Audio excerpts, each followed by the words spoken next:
Already Thong pong ആണ്, ഇത് കണ്ടില്ലേ. ഇതിപ്പോൾ സീസൺ ഇല്ലാതെ എപ്പോഴും കായ, ഇപ്പോൾ സീസൺ കായ അങ്ങോട്ട് കഴിഞ്ഞുള്ളൂ. എന്നാലും അത്യാവശ്യം 1-2 കായ നിപ്പുണ്ട്.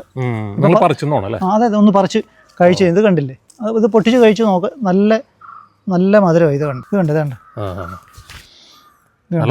നല്ല ഫ്ലഷാണ്. ഇത് കണ്ടില്ലേ, അത്യാവശ്യം വീടുകളിൽ വെച്ച് പിടിപ്പിക്കാൻ പറ്റിയ ഒരു അത്യാവശ്യം ചെറിയ പ്ലാന്റുകളാണ്. പെട്ടെന്ന് ഇത് കായ്ക്കുകയും ചെയ്യും, അതിന് ടൈം എടുക്കത്തില്ല.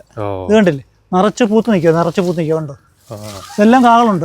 ഒന്ന് കഴിഞ്ഞതേ, അത് തന്നെ ഒന്ന് പറിച്ചതേ ഉള്ളൂ. അതെ. ഇതിന്റെ തൈകള് ഇത് നമ്മൾ ഗ്രാഫ്റ്റ് ചെയ്തതായ നല്ല തൈകളുണ്ട്. ഇതൊരു 1.5 വർഷം പോലും വേണ്ട ഇത് കായ്ക്കാൻ. 1.5 വർഷം പോലും വേണ്ട, പെട്ടെന്ന് കായ്ക്കും. നല്ല മധുരമാണ് ഇത്. ഇത് തൈകൾ വേണമെന്നുണ്ടെങ്കിൽ മുകളിലെ നമ്പർ കൊടുക്കട്ടെ, കോൺടാക്ട് ചെയ്ത്. ചെന്നിത്തലക്ക് അടുത്ത്, അതായത് മാവേലിക്കരക്ക് അടുത്ത് ഈഡൻ ഗാർഡൻ ഉള്ള നമ്പറിൽ കോൺടാക്ട് ചെയ്ത്. ഇത് നിലത്ത് വെച്ചേക്കണം കേട്ടോ. നിലത്ത് വെച്ചും ഡ്രമ്മിൽ വെക്കണ നല്ലത്? പൊതുവെ ലോകം തറ വെക്കുന്ന നല്ലത്. ഓരോ പ്ലാന്റിനും അതിൻ്റെതായ രീതിയാണ്. ഇപ്പൊ ലൂബി ഡ്രമ്മിൽ വെക്കുന്ന നല്ലത്.